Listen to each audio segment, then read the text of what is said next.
Right. So once again, good afternoon and welcome to our fourth annual Commonwealth Sustainability Week. My name is Peter Boger. I'm the Director for Engagement at Penn State Sustainability. And Penn State Sustainability, along with the Green Gov Council, are the co-sponsors and planners for this year's Sustainability Week. Penn State Sustainability is the Office of the Chief Sustainability Officer at Penn State, and our role is to serve as catalysts and conveners, helping all 24 campuses within the Penn State system serve their land grant mission on behalf of all the communities across the Commonwealth, and think about how do we implement sustainability into our operations, into our research, into our teaching for students, but also how do we model that, connect that, and use it and deploy it in service in the communities across the state. Similarly, the Green Gov Council is a small office within the state government that is trying to help convene and catalyze across the state of Pennsylvania and with its sustainability goals. The Green Gov Council was reestablished by executive order in January 2019 to help the state reach its climate goal of an 80% reduction of net greenhouse gas emissions from 2005 levels by 2050. Housed within the Pennsylvania Department of General Services, the council helps to integrate sustainability into the Commonwealth's policy, planning, operations, procurement, and regulatory functions. We're so excited you're here for the Sustainability Week. It's been a great year where we're talking about climate action from all angles and how do we help Pennsylvania reach its collective climate goals by 2035, by 2050, and beyond. If you joined us on Monday, day one was an overview of the big picture questions. Day two, we heard from many exciting actions that were happening across the Commonwealth at municipalities, universities, nonprofits, and got glimpses into how that progress on climate actions were being taken. Yesterday, we had a fantastic conversation that kind of drilled down to the municipal level and the local level and talked about how do we engage our communities in these conversations and how do we bring them forward to be part of the climate planning process. Today, in terms of that zooming in and zooming out of angles, we're zooming out wider to a regional focus and the exciting potential to build more regional cooperation and support for climate action by showcasing a dynamic new regional project that you'll hear more about from our speakers today. Speaking of whom, joining us today, we have first Will Bernstein. Will is the project director for the Appalachian Sustainable Finance Hub through the Steel Valley Authority. Will Bernstein has spent over 15 years working in sustainability, public policy, and economic development in the Pittsburgh region. Before joining the Sustainable Finance Hub team, Will served as the City of Pittsburgh's Climate and Energy Manager, where he worked with city departments and community stakeholders to implement the city's climate action plan. Joining him is Ale Mohammed, who's the project advisor to the Appalachian Sustainable Finance Hub and the Steel Valley Authority. She brings a wealth of experience in community empowerment and strategic innovation to her role as hub advisor at Heartland Capital Strategies. Formerly a senior project manager with Birch Energy, Ale worked to make the benefits of a green economy more accessible to all. As a senior civic innovation specialist at the City of Pittsburgh's Department of Innovation and Performance, and a policy coordinator for Mayor Bill Peduto's Office of Equity, Ale directed projects to foster innovation and inclusivity within city government. With a passion for equitable opportunities and a background in public management and sociology, she is committed to driving positive change in the Heartland regions and beyond. It is my great pleasure to welcome them here to talk to you today about the Appalachian Sustainable Finance Hubs. Take it away. Thanks, Peter. And I think Lad's going to put some slides up.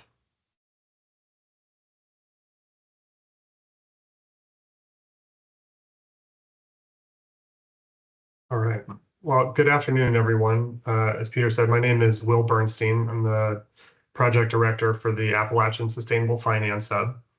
The Finance Hub is a project of the Steel Valley Authority, which is a municipal authority located here in the Pittsburgh region that was originally created to help address steel plant closures and has since grown to operate as a statewide entity with a statewide early warning network, focusing on addressing plant closures and assisting in redeveloping industrial sites.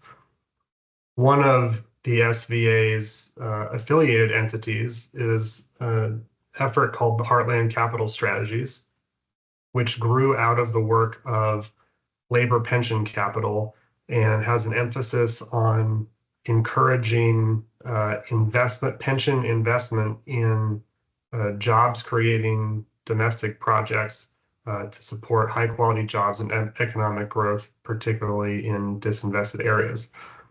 And so it was in this capacity that Steel Valley Authority and Heartland Capital Strategies got involved in the Marshall Plan for Middle America.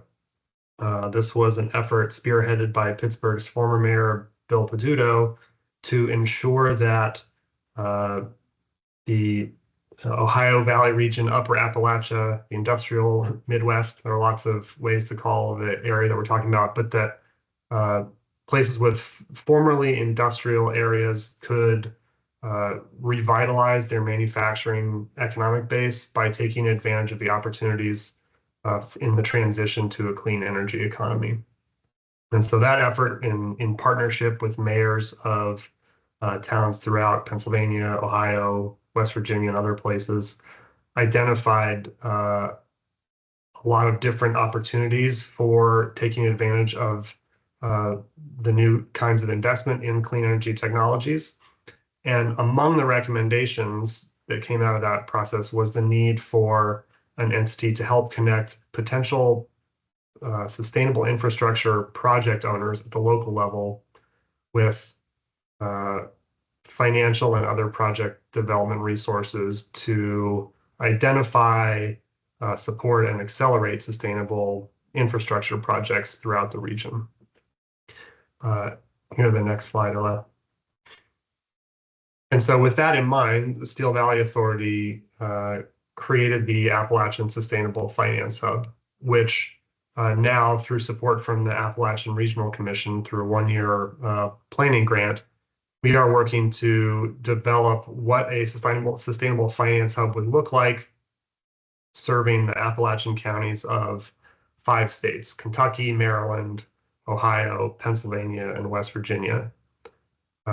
And with a particular emphasis on the kinds of sustainable infrastructure projects that have been identified and incentivized through recent federal legislation from the Bipartisan Infrastructure Law and the Inflation Reduction Act that represent enormous investments in addressing climate change and in supporting the transition to a clean energy economy. So we are, in particular, focused on renewable energy generation, both at a large scale, but also at smaller community scale, including distributed energy and microgrids, transportation electrification, things like EV charging, development of EV fleets, et cetera, energy efficiency in buildings, and in particular with an emphasis on housing and affordable housing. Among Heartland Strategies partners include like the AFL-CIO's Housing Investment Trust. And so given the interest of large institutional investors in supporting affordable housing development, and given the very clear needs in the housing market across our region, emphasizing the ways that federal incentives and supports for energy efficiency can be tied to housing development is a big part of what we're hoping to support. And then finally, the manufacturing and supply chain that go along with all of those. Next slide. So there are really 3 goals for what a hub could be poised to do to help deliver on supporting these kinds of projects. One is looking at pre-project market development. So building relationships between potential project owners, developers, contractors, and financial institutions, just to help support the knowledge base and the local capacity and wherewithal to get projects developed and moving. Project development and contracting resources. So facilitating project owners to help them develop high quality and fundable projects.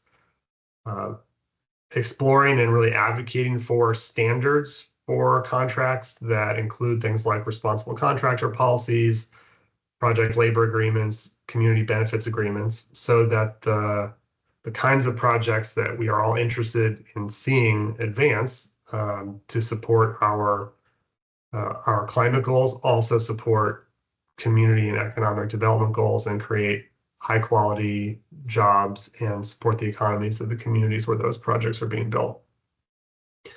Assisting with the developing quality RFPs and helping to market those projects to help them attract investment capital, and exploring aggregated or joint procurement opportunities. One of the challenges, particularly of small rural communities, is that often projects don't reach a scale that is attractive to the kind of funding that's often available. And so working with partners to help communities engage in joint procurement and joint project planning activities is one of the goals of the hub. And then finally, identifying project financing resources. So providing access to Heartland Capital Strategies network of Taft-Hartley asset managers, along with the IBEW and NECA project development platform, one of our project partners, to bring those labor-aligned capital providers to bear to assist in capitalization of projects. Next slide. So with all of that in mind, SVA and Heartland assembled a group of key partners as operating partners in the Finance Hub planning, grant, and work. There are 3 national partners. The Milken Institute's 10,000 Communities Initiative Community Infrastructure Center represents a digital network and platform for connecting potential project owners with all kinds of providers of technical and financial resources. We'll talk a little bit more about that later. Resilient Cities Catalyst, which has a decade's worth of work supporting communities in developing sustainable projects and practices. And one I just mentioned, the NECA and IBEW project development platform, which facilitates the development specifically of renewable energy and other clean infrastructure projects that are of relevance to the electrical trades and contractors, and provided a lot of connections both in project development resources and connections to the labor community. More locally within our region, working with Reimagine Appalachia, that works across the Ohio River Valley to support sustainable and community benefiting projects. The Ohio River Valley Institute, a think tank focused similarly on economic justice and environmental sustainability throughout the region that we're looking at. In the Pittsburgh region, Connect, the Congress of Neighboring Communities, which is a collaboration between the city of Pittsburgh and its surrounding communities that really has a strong emphasis on the multi-community collaboration, and is a key partner in helping to develop those kinds of models. And of course, Penn State Sustainability, both in their overall support of sustainability and sustainable infrastructure projects, but also to help really build out a network within higher education, both as potential project owners at the local level and as engines of knowledge and support for projects and communities. And lastly, Keystone Research Center, based out of Harrisburg, that has done a lot of work with municipalities identifying the types of funding and resources that are available to help support these kinds of projects. So there are really kind of 3 buckets of work that we're emphasizing in our sort of first 1-year planning process. One is the creation of project development resources. So we want to both catalog information about different sources of financing, both the enormous number of federal resources that are now available, but also private investment opportunities, and then educate potential project owners throughout the region about how to access those types of capital. the creation of an accessible resource library for some of the things I mentioned before, model project development documents. So project labor agreements, community benefits agreements, responsible procurement agreements, and responsible contractor policies, model RFPs, joint procurement policies, the types of things that make the work of getting projects started a little easier for smaller, under-resourced communities. We want to develop directories of trusted financiers, contractors, et cetera, and again, to mobilize the academic and research resources throughout our region, the dozens and dozens of institutions of higher education, to mobilize those resources to support these kinds of important projects. Next slide. The second thing is to organize and mobilize our industry partners. So investors, philanthropic funders, developers, and organized labor. First, to understand what are the hurdles to capital absorption, what stands in the way of the investment that wants to happen in sustainable infrastructure projects, and how can a regional entity like a Sustainable Finance Hub help to overcome those barriers. Categorizing successful project typologies. At the local level and especially at the grassroots level, there's a lot of interest in a lot of different kinds of projects, but understanding what types of projects have been successful, what are the models of, whether it's what types of solar arrays at municipalities or what types of charging infrastructure networks have been successful, and share those case studies and models. Promoting opportunities to leverage federal funding, both by understanding how and where those pots of funding have been successful and useful for private investment, and then helping to promote the availability of those funds. We will ultimately convene an investment review committee of those investors and funders to really help look at potential projects in the pipeline and provide input to make them as strong and ready for investment as possible. And then as we look forward toward application for implementation funding from the Appalachian Regional Commission, exploring the creation of an actual pre-development fund that could help support some of the early and often difficult to fund development activities at the local level among project owners.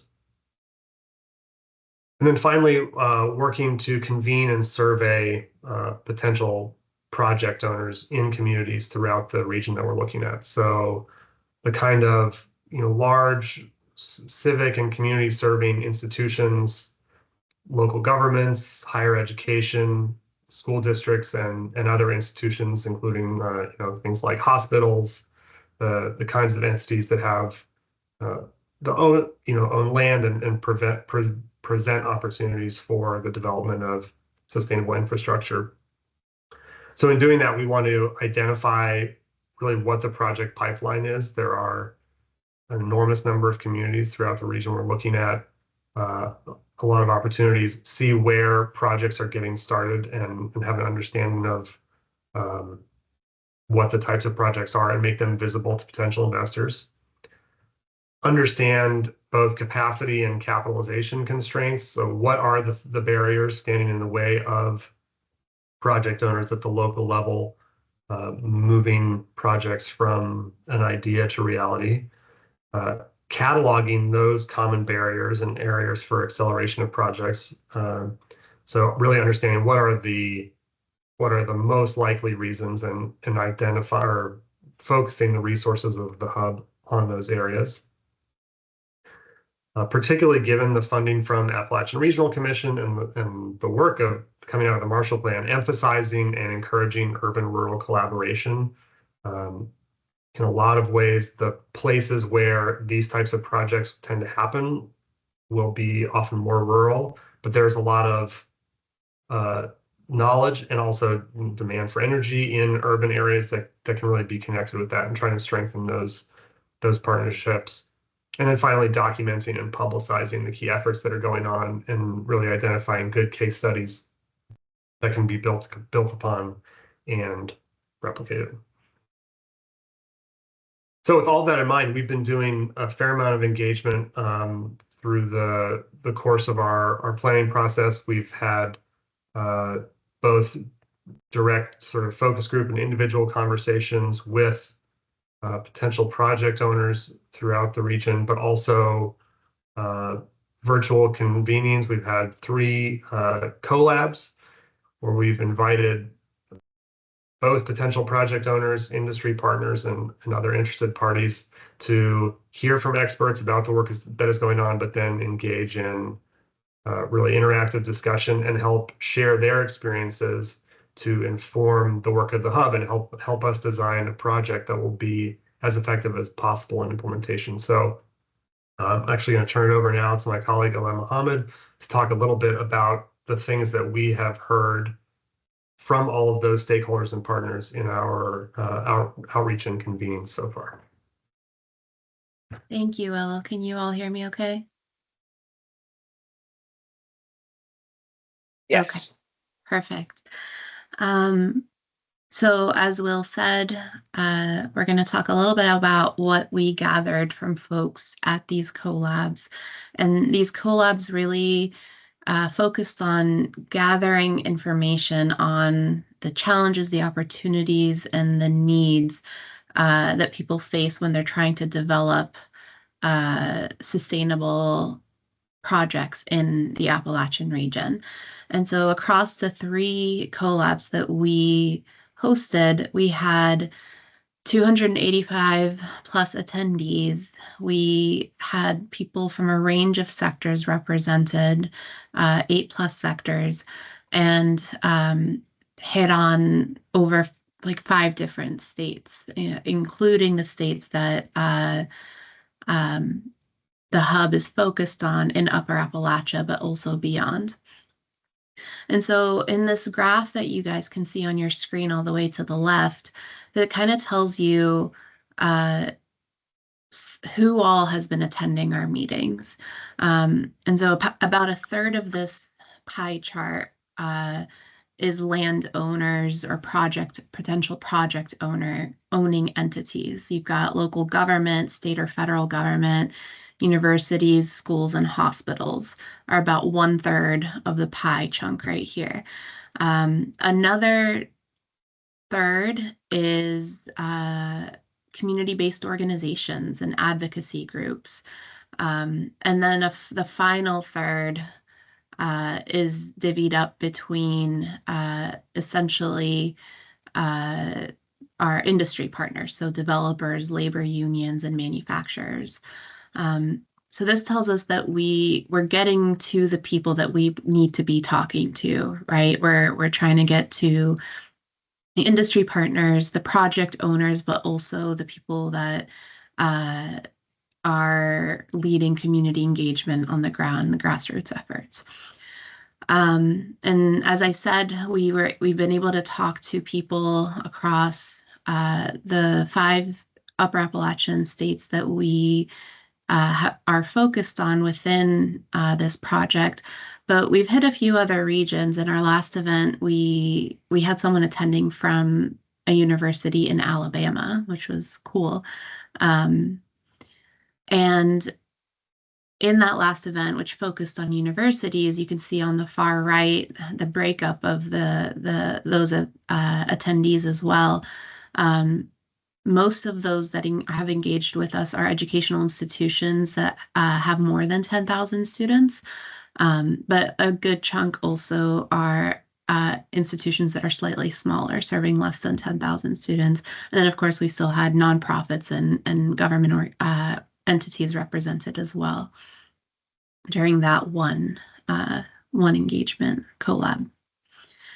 And so across all of our collabs, I think we see a pretty unified vision that people have for the future of Appalachia's sustainability.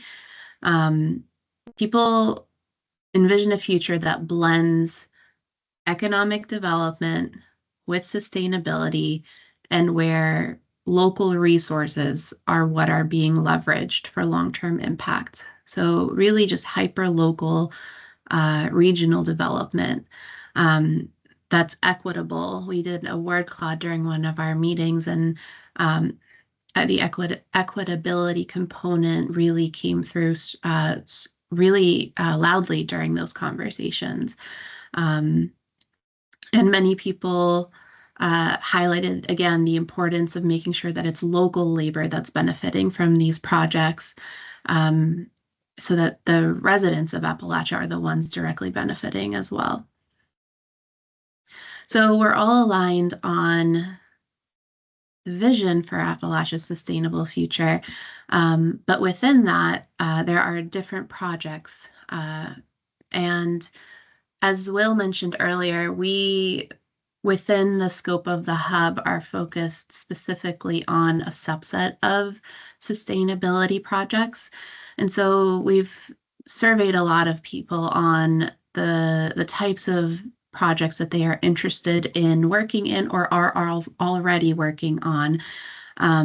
You can see that a good chunk of people, there's clear interest in energy transition projects. Renewable energy generation, microgrids are, I think, by far some of the more accessible projects to implement for folks, and so we see a lot of people with interest in that and that are currently working on those projects. But transportation electrification and EV charging is also huge right now, although it doesn't appear that way in this chart. It is, it's also a thing that a lot of people are talking about and wanting to know how to do.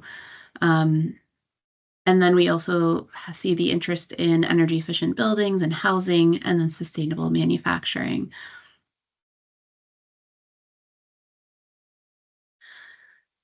So as I said, one of the biggest things that we wanted to understand from folks as we've continued to engage with them through several events is what barriers and challenges are they encountering in every stage of project development, both all the way from ideation all the way to implementation and maintenance. And I think by far one of the biggest challenges that we have heard from folks is insufficient capacity. I mean, Pennsylvania has a total of 67 counties, making up 2,560 municipalities. So we've got more local governments than any other state, and 52 of those counties are in the Appalachian region. So we have many smaller governments, which also means less capacity all in all, across those different governments. So insufficient capacity is a really big one. But we're also hearing that not only do we not have enough people or capacity to really be doing these projects, but even when there's funding that we can go after, the bureaucracy and the complexities of navigating those processes is really hard. So we need some support with that. And others talk about regulatory hurdles. So many different kinds of impediments there. And we also have asked folks to rate on a scale of 1 to 10 if sustainable projects are getting the support they need. How would you rate access to resources in your region? Got around a 3.7 out of 10. How much support is there in your region for sustainable infrastructure projects? A 3.8 out of 10 on average. And how much have federal incentives and funding advance sustainable projects in your community? A 3.6. So really averaging at around a 3.7 across the general question of are sustainable development projects getting the support they need in this region?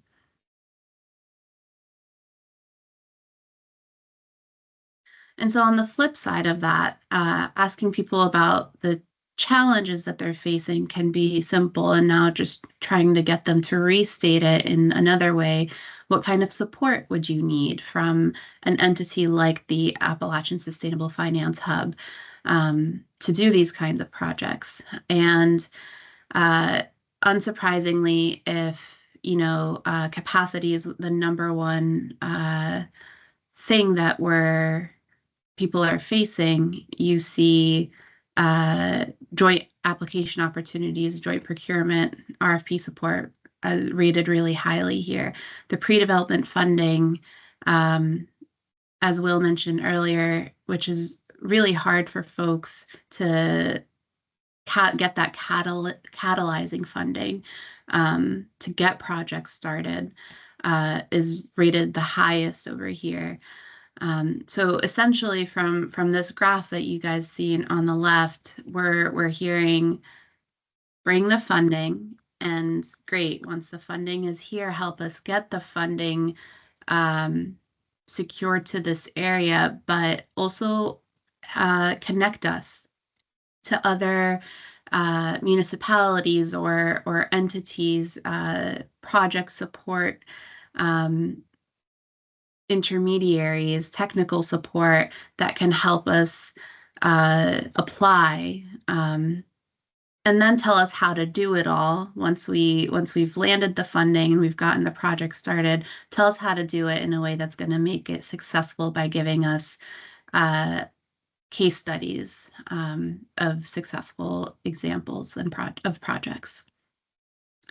And on the right here is data pulled specifically from the event that we hosted for universities, which operate in a slightly different landscape, funding landscape than municipalities do. And so we felt it important to engage with them directly.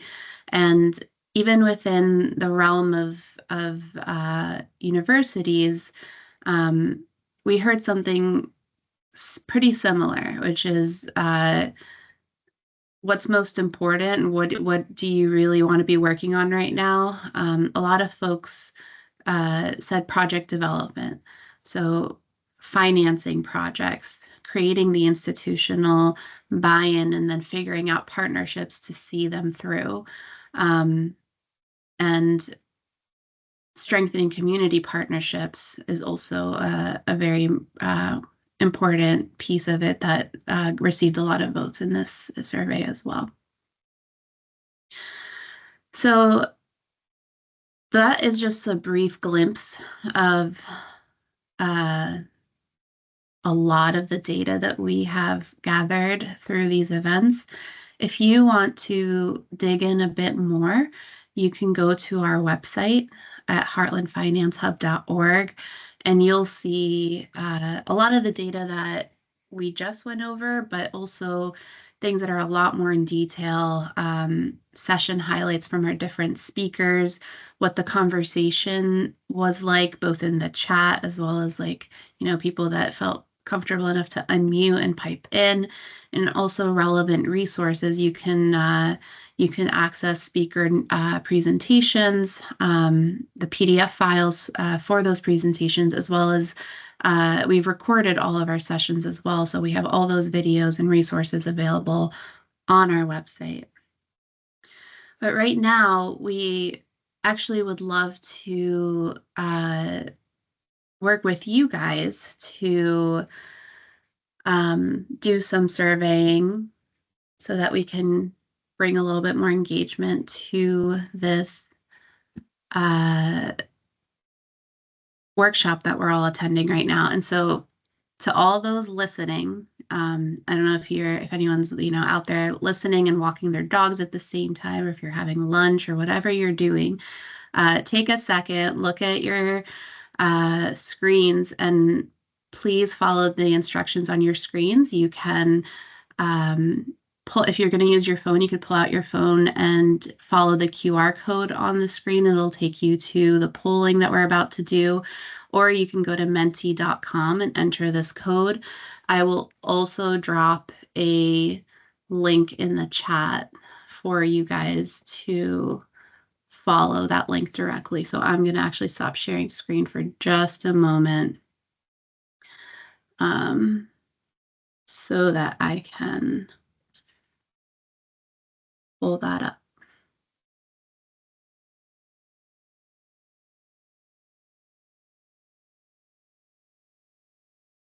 Here is the participation link that you can access this survey through. I see a few of you are already on. That's great.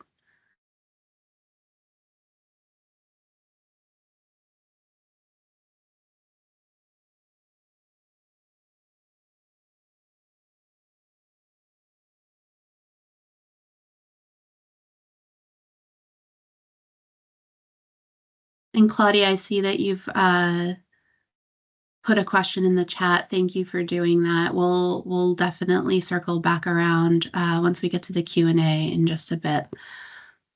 But for now, it looks like we have a few people on. So again, you can use the link in the chat or scan this QR code or go to menti.com and enter this code. All of those different ways will get you to this survey. I'll give it another like 15 seconds and then we'll start.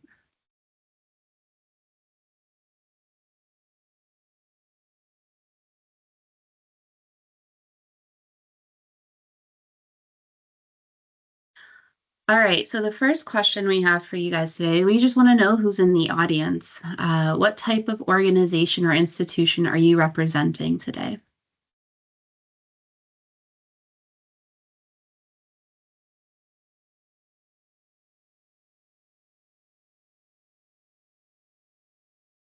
This is great. We've got local government, state, federal government, university, schools, hospitals. So we've got a lot of potential project owners, as we've been calling them. We've got one CBO represented, someone from the private sector, or a few from the private sector or manufacturing, and one nonprofit. Great. Our next question, what is your level of involvement in sustainable infrastructure projects right now? Are you implementing projects? Are you researching them? I see one person is providing support or consulting. One person's here to learn, which is great. Planning or policy making level, it's getting a lot of votes.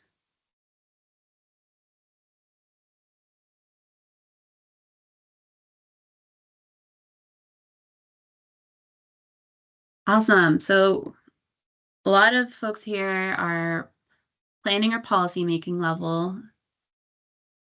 Good chunk are here just to learn, and some are providing support or consulting. All right, next question. Which sustainable project types are you most interested in learning more about or working on?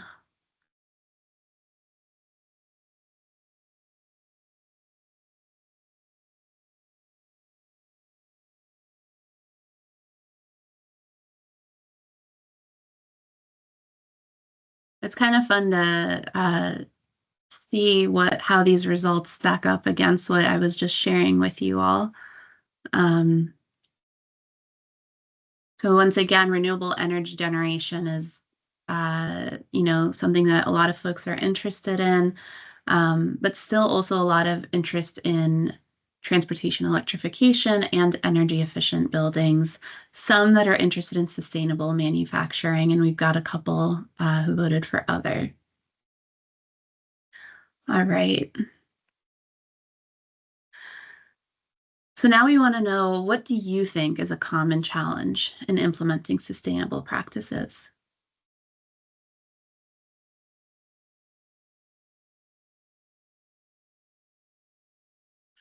Insufficient capacity, once more, coming in strong. That's definitely tracks with what we've been hearing. Insufficient financial returns. and complex application process are following up as runner-ups, and then regulatory hurdles received a couple of votes there as well. I'm also curious about the other. Anyone who's selecting other, feel free to chat, put in the chat what is not being captured by this survey. And then our last question for you all is, are sustainable projects getting the support that they need? So within that, you've got 3 statements. You can rate them from low to high on a scale of 1 to 10. Low is all the way on the left, high is all the way on the right. The first statement is, how would you rate current access to resources for sustainable projects in your community? How much support is there in your community for sustainable infrastructure projects? And then the last one says, what level of impact have federal incentives and funding had on sustainable projects in your community? So we're averaging just about at a 5.0 across the 3 questions right now, which is higher than the 3.0 we saw in the results I presented earlier, but still in the same range. And looks like everyone's gotten their results in. Great, thank you. With that, I am going to stop sharing screen again. Close out the Mentimeter. Thank you guys for taking our survey. And I am going to go back to the presentation and hand things back over to Will. Thanks, Alette. And thank you everyone for providing your input and helping us continue to understand the ways for us to design a hub that's going to be most useful to people. As we kind of close up here, I think we just want to say, throughout our process so far, basically with all this in mind, what we envision is eventually having an entity that can take projects through a sort of a full process of getting towards actual funding and implementation. So starting out at the project identification and preparation level, being able to connect community-based project owners with other organizations and information that they need to have successfully designed projects, up to and including pre-development funding. At the community engagement and support level, connect people with those regional technical experts that can help shepherd projects forward. Connecting projects with organized labor to understand the labor and workforce considerations, to take advantage of the many incentives and requirements in the federal funding, and ensure successful projects that have high quality labor and contractors there to make them happen. Getting direct advice and input from funders and financial experts to make sure that the financial structuring of projects is sound. Bringing things before an investment review committee, and then ultimately connecting projects with capital partners and funding match where needed, which is often when it comes to drawing down federal resources. And then finally, iteratively expanding the partner network. So bringing more and more partners on board the hub throughout this region in a centralized way to support these projects. Next slide. So for folks here, what are ways that you can get involved? You've done one of them today, which is helping give input into the hub planning process. You can help us to identify projects by joining the Community Infrastructure Center, which is an online platform that gives you the opportunity to actually directly upload project details, there's a dedicated channel, and we'll drop a link in the chat in a moment. Dedicated channels, or a dedicated channel for the Appalachian Sustainable Finance Hub to get projects in our region connected with technical and financial resources. And you can also join events. We've done virtual convenings so far. It's getting a little close now, but next week we'll be holding a project development workshop in Athens, Ohio, touring the solar facilities that the city of Athens has built to power their municipal facilities, and learning about a lot of what goes into those solar developments, into the ins and outs of how local government structured all this work to make it financially successful for them, and doing some peer learning and networking.